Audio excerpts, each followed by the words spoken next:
자, 구나영 기자가 지금 공수처에 나가 있는데요. 바로 연결해서 좀 더 자세한 상황 들어보겠습니다. 자, 구 기자. 먼저 어제 5시간에 걸친 구속심사 도중에 영장 판사가 윤 대통령에게 딱 한 가지 질문만 직접 했었다. 이런 소식이 들어왔죠. 어떤 건지 내용부터 좀 전해주시죠. 네, 어제 구속영장 심사에서 윤 대통령이 직접 받은 질문은 하나였던 것으로 알려졌는데요. 바로 비상입법기구라는 게 구체적으로 뭐냐, 계엄 선포 이후에 비상입법기구를 창설할 의도가 있었느냐는 질문이었습니다.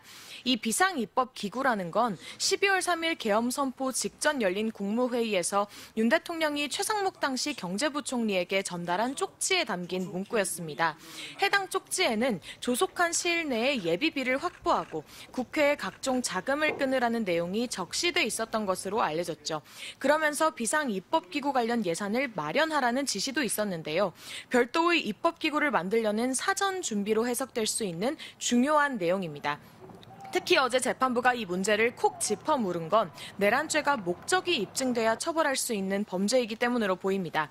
그런데 이 핵심 질문에 대한 윤 대통령 답변은 예상 외였습니다. 윤 대통령은 침묵 끝에 김용현 장관이 쓴 것인지 내가 쓴 것인지 기억이 가물가물하다고 했다고 전해졌는데요.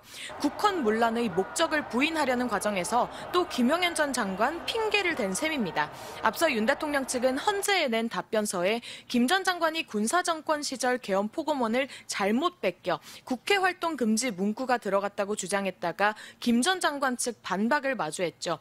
윤 대통령이 궁지에 몰리자 부하에게 책임을 돌리는 모습을 연이어 보이고 있는 겁니다. 네, 윤 대통령이 오늘 또 구속된 첫날부터 공수처 조사에 응하지 않았습니다. 충분히 예상이 됐던 상황이긴 하지만 윤 대통령 측은 뭐라고 하던가요? 네, 그렇습니다. 공수처는 구속 첫날인 오늘 윤 대통령에게 오후 2시까지 출석하라고 통보했지만 역시 나오지 않았습니다. 공수처에 더 말할 게 없다는 게 이유였는데요. 남은 시간이 넉넉하지 않은 공수처는 구치소 출정 조사보다는 강제 구인을 검토하는 것으로 알려졌습니다. 이렇게 구속된 뒤에도 불응으로 일관하는 건 이유가 있어 보입니다. 우선 수사기관에 내놓은 진술은 불리할 수 있는 만큼 시간을 보낸 뒤 재판에서 유리한 말만 하겠다는 전략일 수 있습니다.